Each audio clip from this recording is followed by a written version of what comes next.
The ballroom glittered under 1,000 crystal chandeliers, each one tossing fractured light across polished marble floors. Laughter echoed off the vaulted ceilings, blending with the hum of a string quartet tucked discreetly into a corner.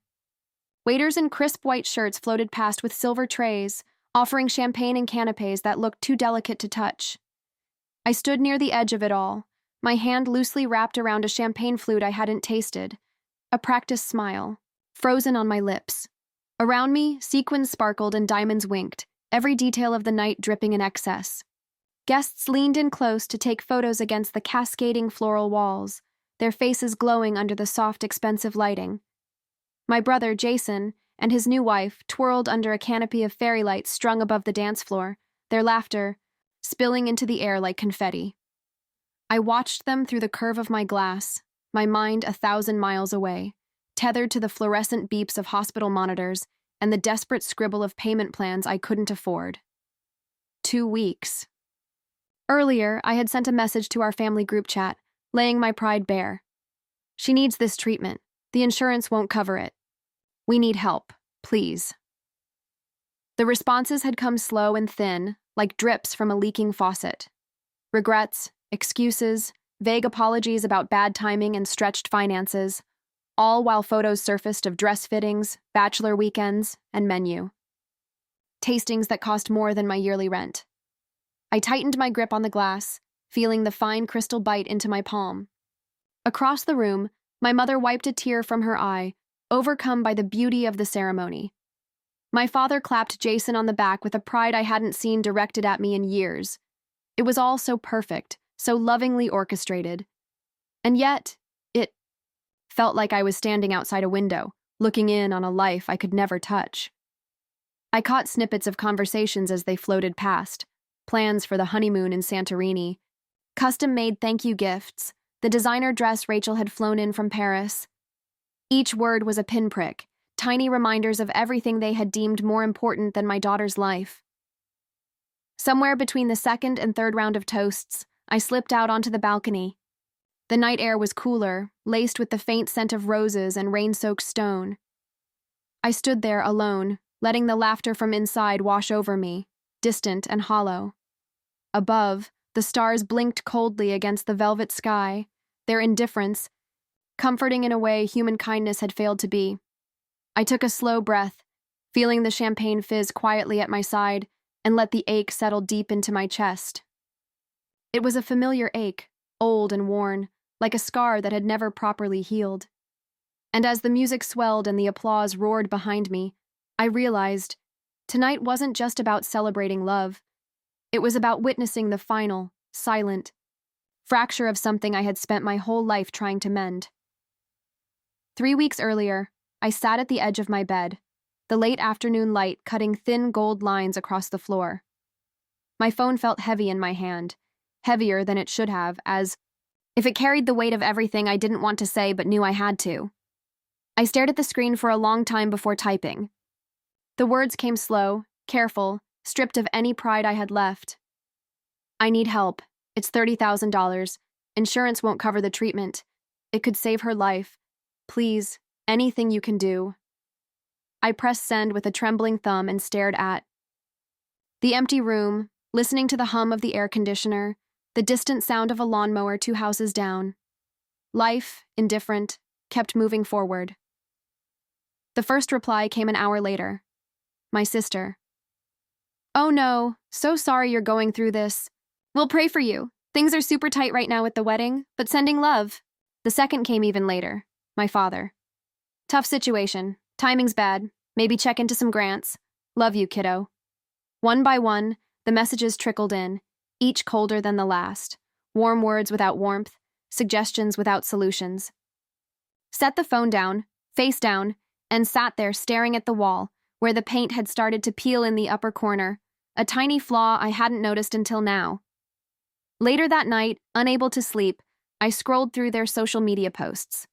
Tropical vacations with ocean views, luxury cars gleaming in the sun, smiling faces in designer clothes captioned with things like, "Blessed." The sting of it was sharp enough to leave a mark. They had the money. They just didn't have it. For me, not for her. My daughter lay sleeping in the next room, her breathing shallow, her little body curled beneath a faded pink blanket that was beginning to fray at the edges. That blanket had traveled with us to every emergency room, every specialist's office, every long night when I whispered promises into the dark, promises that now felt like they were slipping out of my reach. I pressed my forehead to my knees, the fabric of my jeans rough against my skin, and let the silence stretch around me like a second skin. The plea had been made, the door had been knocked on, and my family, my blood, had turned their backs and walked away, leaving only the echo of hollow excuses behind them. Back inside the ballroom, the night spun on as if nothing in the world could touch it. The band struck up a new song, something lively and expensive, and the dance floor swelled with guests twirling under the glittering lights. I moved carefully along the edges, a glass of something fizzy and tasteless clutched in my hand, smiling when someone caught my eye, laughing when it was expected. A ghost dressed in borrowed silk, Rachel, my new sister-in-law, flashed by in a swirl of white and diamonds. She threw her head back in laughter, the lights catching the heavy bracelet wrapped around her wrist.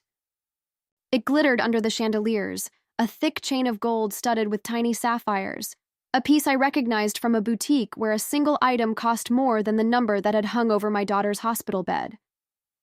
I watched her throw her arms around Jason, watched him lean in and whisper something into her ear. She laughed again, the sound high and bright, a sharp contrast to the quiet, sick weight settling deeper into my stomach. Later, when my father stood and tapped his glass, for attention, the room hushed immediately. He cleared his throat, the way he always did before trying to sound important, and launched into a speech about family, how it was our foundation, our true wealth, the one thing in life you could always count on. People around me wiped at their eyes, murmured approval, clapped when he finished. I stood frozen, the words ringing in my ears, hollow and cruel. I wanted to believe him. Part of me still ached to believe him, but the truth sat heavy in my chest. Family, when it was convenient. Family, when it glittered under fairy lights and cameras. Family, when no real cost was required. I drifted toward a table by the wall, away from the thrum of voices, letting the soft murmur of conversations blur together. The scent of lilies and expensive perfume clung to the air, sweet and suffocating. On the far side of the room, Jason lifted Rachel into the air, spinning her until she shrieked with laughter, and everyone cheered. I watched them through the crystalline haze of the wine glass I still hadn't touched. The applause swelled, filling the room, bouncing off marble and gold. But it couldn't touch the hollow place that had opened inside me, the one carved clean through by their absence when it had truly mattered. I wasn't angry yet. Not fully, not loudly. I was simply gone. Invisible in the place where I was supposed to belong. The night after the wedding, the house felt unnervingly quiet. My parents' living room, once a place of Christmas mornings and birthday candles, now felt sterile, staged, a model of warmth with none of the heat. I sat on the edge of their stiff leather sofa, my hands folded neatly in my lap, heart hammering a slow, steady beat against my ribs. Jason slouched in the armchair across from me, scrolling lazily on his phone. My father stirred his coffee with unnecessary force, the spoon clinking against the mug. My mother busied herself with a stack of unopened mail, her eyes darting up just enough to feign attention. I had asked them here under the thin excuse of a family talk, but we all knew what was coming. I spoke carefully, my voice low but steady. I told them about the new treatment option, a second chance, the kind you can't buy twice. I explained that we were close, that with a little help, we could make it happen. I laid out the numbers, $30,000, a sliver compared to what they'd spent on last night's centerpieces alone. For a moment, there was a crack, a flicker of discomfort across my father's face, a tightening of my mother's jaw. But it passed quickly, smoothed over by practiced indifference. We're just not in a position to help right now, my mother said, smoothing a hand down the front of her blouse as if erasing the conversation from her skin. Jason didn't even look up from his phone. Yeah, money's tight, he muttered. Big wedding, new house, you know how it is. I stared at him, trying to reconcile the brother I had grown up with, the boy who used to swear he'd protect me from playground bullies, with the man slumped before me, too careless even to meet my eyes. You know, my father added, clearing his throat, you really should have planned better. It's not fair to expect everyone else to fix it. The words landed sharper than any slap, not because they were true, but because they were said so casually, so easily, as if my daughter's life was a financial misstep on a spreadsheet, an inconvenience they could explain away with enough polite condescension. Something inside me, something small and fragile, folded neatly in half, then disappeared entirely. I stood up, smoothing the wrinkles from my jeans, the movement automatic, mechanical. No raised voice, no desperate pleas, just a quiet acceptance slipping into the spaces their love should have filled. At the door, I paused, hand resting on the worn brass knob. I thought for a moment about turning back, about trying one more time. But some doors, once slammed shut, aren't meant to be reopened. Without a word, I stepped out into the cool night, the scent of rain heavy in the air, and let it all fall away behind me. It started with a cough that wouldn't go away. A simple, stubborn thing at first. Nothing alarming, nothing that set off the kinds of alarms it should have. We chalked it up to a cold, the changing seasons, 100 small things you tell yourself because the alternative is too terrifying to consider. But then came the fevers, the nights she couldn't catch her breath, the way her small body trembled in my arms as I rocked her through the endless hours of the dark. The emergency room became a second home, its smell of antiseptic and worn plastic chairs weaving into my memory like smoke. I can still see her there, curled up on a stretcher, wrapped tight in her pink blanket, the one with the tiny white stars, the blanket she clung to like it could hold her together when the rest of the world seemed to be falling apart. The diagnosis was a hammer blow. A rare condition, the doctor said. Expensive treatments, limited coverage, a war we had to fight with empty pockets and a ticking clock. I set up a crowdfunding page that night, the words blurring under my tears as I tried to make strangers understand. The urgency, the fear, the aching love I poured into every typed line. Friends donated what they could. Strangers offered kind words, sometimes a few dollars more. It helped, but it was never enough. Bills stacked up faster than I could open them. Red letters, final notices, cold, impersonal threats printed on white paper, each one a reminder that compassion had a price tag, and it was higher than I could reach. The hospital administrator started calling, their voices polite but firm, asking when payments could be made. Asking, always asking, while my daughter's tiny hands clutched my fingers in the middle of the night, trusting me without question, believing I would find a way. The pink blanket went with us everywhere, appointments, procedures, endless waiting rooms. It smelled of clean laundry and faintly of her baby shampoo, a stubborn reminder that she was still just a child in all of this. Still just a little girl who wanted to run and laugh and scrape her knees on sidewalks, not memorize the sharp chemical smell of hospital corridors. Hope became a thing measured in small victories, a lowered fever, a smile after a good day, a clean scan. And slowly, cruelly, it became something measured in dollars too. Numbers on invoices determining how much hope we could afford. I learned then what it meant to stand in a storm with nothing to shield you but stubborn love, and a worn pink blanket that somehow seemed braver than I felt. I stopped waiting for miracles after that night. Instead, I built one with my own hands. I took every shift I could find. Early mornings stocking shelves in a warehouse, late nights cleaning offices that smelled of bleach and tired fluorescent light. I sold furniture, jewelry, anything that didn't carry a heartbeat of memory. My apartment grew emptier by the week, but somehow it felt lighter too, stripped down to what really mattered. It wasn't pride that fueled me anymore. It was something grittier, hungrier. A promise whispered into the curve of my daughter's sleeping head every night, that I would not let the world take her from me without a fight. When the days blurred into each other and exhaustion dug its claws into my back, it wasn't the voice of my family that kept me going. It was the strangers who sent $20 with a note that read, "Hope this helps, stay strong." It was the neighbor who dropped off groceries without a word. It was the nurse who bent the rules to let me stay just a little longer by her bedside. The kindness that stitched us back together didn't come from blood. It came from places I never expected. And it taught me that family isn't who shares your name. It's who shows up when the walls are caving in.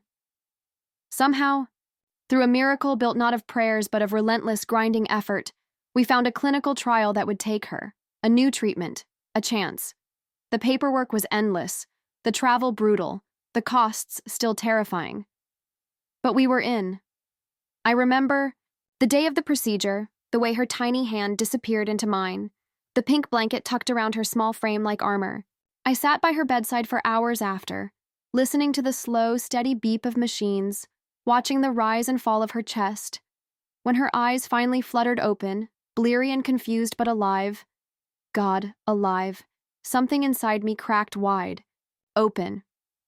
Not with grief this time, but with a fierce, unbreakable joy. In that sterile hospital room, under the cold hum of machines, I made a second promise to myself. I would never forget who stood in our corner. And I would never again beg for love from those who had made it so clear I was only family when it was convenient. We didn't just survive, we rebuilt, brick by bloody, blistered brick, and we did it without them. It took almost a full year for the cracks to show. At first it was small things, a missed payment here, a quiet mention of tightening belts at family gatherings I no longer attended. Their smiles stretched thinner in photos, their captions growing more desperate, a brittle insistence that everything was amazing and blessed, even as the walls around them began to lean. Then the real collapse came. The market dipped, hard and fast, like a hand pulling the floor out from under them. My brother's business, built on loans and lavish gifts masked as smart investments, crumbled almost overnight. The storefront shuttered, the glossy website vanished.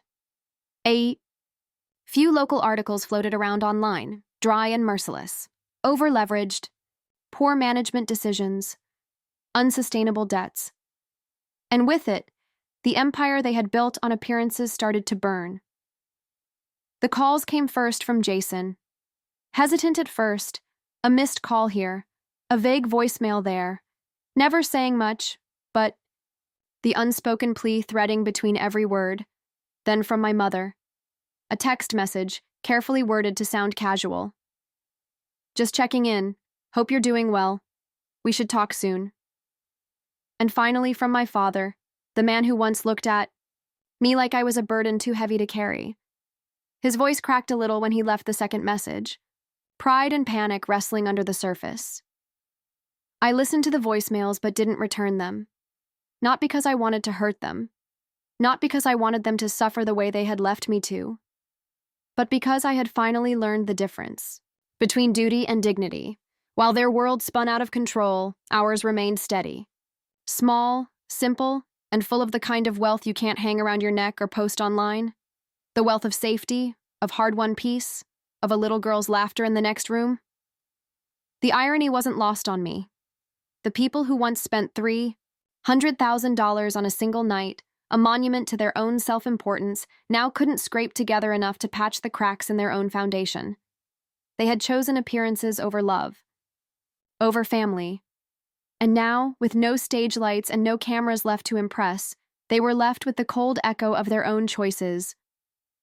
I watched it all unfold, not with vengeance, not with triumph, but with a kind of detached sadness, the kind you feel when you realize that some bridges aren't burned out of anger, but simply because there's nothing left on the other side worth walking toward.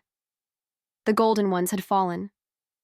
And for the first time in my life, I wasn't standing under the rubble. I was already gone, already free. It was a Saturday afternoon when they showed up. I saw their car pull into the driveway, an older model now, nothing like the sleek ones they used to flaunt. It sagged slightly under the weight of years and missed payments, the paint dull against the bright autumn sun. I stayed seated on the porch, a book resting forgotten on my lap. I watched them approach, my mother's hands twisting nervously at her sides, my father's shoulders stooped in a way I had never seen before, Jason trailing behind them with none of his old swagger. They didn't wear the armor of polished smiles this time. No designer clothes, no forced laughter. Just tired eyes and the brittle hope of people who had spent every last favor, every last excuse. My mother spoke first, her voice thin and shaking. We didn't know who else to come to. I said nothing, letting the silence stretch between us, taut and sharp. Jason stepped forward then, clearing his throat like it hurt him. It's bad, he muttered. Medical bills, business debts, we're losing the house. For a brief moment, the image flashed in my mind. The glittering wedding, the speeches about loyalty and family, the way they had looked right through me as I begged for help. We thought. My father faltered, then regrouped, clinging to the words that once had so much power. We thought maybe you could loan us something, just to get back on our feet. Blood ties. The magic words they had once wielded like a shield. Now dragged out, tarnished, only when it suited them. I let them stand there, shifting awkwardly on the porch, while the breeze lifted the edge of the pink blanket folded neatly on the swing beside me, the same blanket that had traveled through every storm with us, the symbol of everything we had fought for without them. Finally, I met their eyes, one by one, and smiled. Softly. Calmly. I hope you figure it out, I said, my voice steady. The way we had to. Their faces crumpled, confusion giving way to disbelief, then something close to shame. They had come expecting the version of me they had once abandoned, desperate, eager for their approval. Instead, they found someone who no longer needed anything they had to offer. They backed away slowly, retreating to their car, the weight of their choices heavier than anything I could have said. I turned back to my book, the sun warming my shoulders, and let them disappear from my life once more, this time, for good. We sat around the worn kitchen table, the afternoon light slanting through the blinds in broken strips. The hum of the refrigerator was the only sound for a long moment as they stumbled through their words. Apologies tangled with excuses, pleas coded in desperation. I listened, hands folded neatly in my lap, letting the weight of their words drift past me like smoke. They spoke of mistakes, of bad investments, of unexpected turns. They spoke of how family sticks together, of how they always meant to be there, rewriting history with trembling voices and eyes that couldn't quite meet mine. When they finally fell silent, looking at me like I was a life raft, in waters they had never learned how to swim, I reached beneath the table and pulled out a plain white envelope. I slid it across the scarred wood toward them, watching as my mother's fingers hovered above it, hesitant, hopeful. Jason grabbed it first, quick and clumsy, tearing it open with the kind of eagerness born from assuming the world still owed him something. But it wasn't a check inside. It was a photo. Worn at the edges, a little faded now from too much handling. A photo of my daughter, smaller and paler than she should have ever had to be, bundled in her pink hospital blanket. Her eyes closed, her tiny hand curled against the fabric as if clinging to the last safe thing in a world that had already demanded too much from her. They stared at it, the silence thickening, stretching until it filled the room like fog. I leaned forward, my voice steady, low, but so clear it cut through every excuse, every old lie they thought might still stand between us.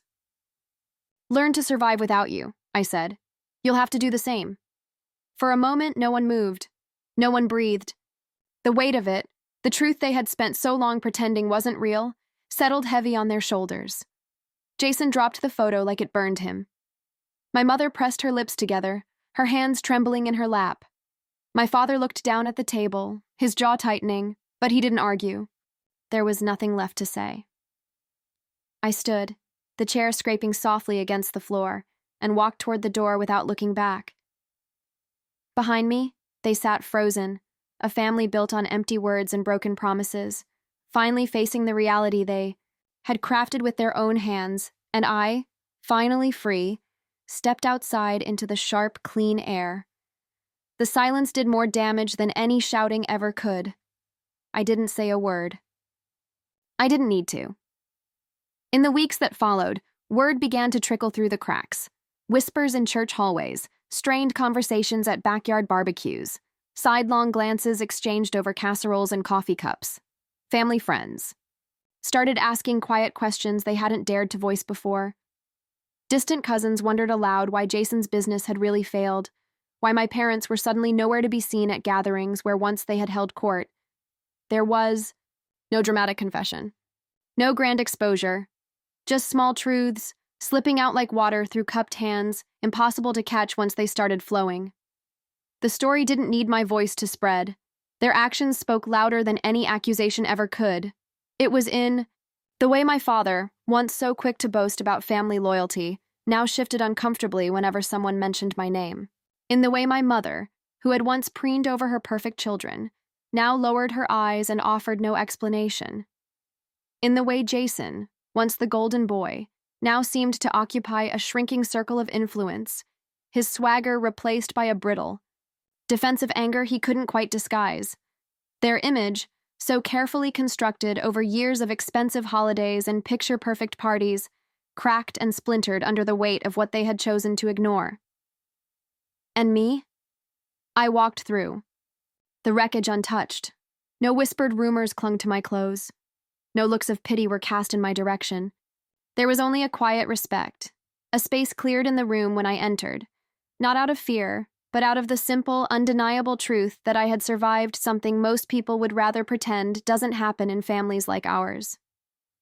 I carried my daughter on my hip through it all, her small hand clutching the strap of my worn bag, her laughter ringing out clear and unburdened. She didn't know the full weight of what we had walked through yet. She didn't need to. It was enough that she had come through it, that we both had, still standing, still whole. I didn't need to burn bridges. I simply let them rot in silence until they crumbled under the weight of their own neglect, and in the space where that old, broken family had once demanded every piece of me, I planted something quieter, stronger, a life built on truth, on hard-earned love, on dignity that didn't ask anyone's permission to exist. The rain tapped gently against the windows, a soft, steady rhythm that wrapped around our little house like a lullaby. I sat cross-legged on the worn living room rug, the air carrying the scent of damp earth and something warm from the oven. Beside me, my daughter giggled, struggling to fit the last pieces into a faded puzzle we had found at a secondhand shop last weekend. A lighthouse standing firm against a stormy sea. Her tongue stuck out in concentration, her tiny fingers nudging, the pieces into place, determined and stubborn in the way only children can be. I leaned back against the threadbare couch, the springs creaking a little under my weight, and watched her with a quiet fullness blooming inside my chest. The room around us was simple, a far cry from the polished showpieces my family had once flaunted, but every inch of it was stitched together with real life, with real love. The secondhand furniture, the homemade curtains, the chipped mugs that never matched, none of it mattered. Or maybe it mattered more because it wasn't bought to impress. It was built to last. Outside, the rain softened into a mist, the world blurred and silvered beyond the glass. I watched the droplets race each other down the pane, feeling for the first time in a long time, not like I was drowning, but like I was being washed clean. There was a time I would have given anything for their approval, for a seat at a table that always seemed just a little too far out of reach. I had bent myself into shapes they would find palatable. I had swallowed my pride, my anger, my sorrow, all for scraps of affection doled out too sparingly. But sitting there with my daughter's laughter filling the room and the storm rolling harmlessly past us outside, I realized the truth that had been growing quietly inside me all along. I didn't need what they refused to give. I didn't need the wealth they clutched so tightly. I didn't need the empty validation they dangled like a prize.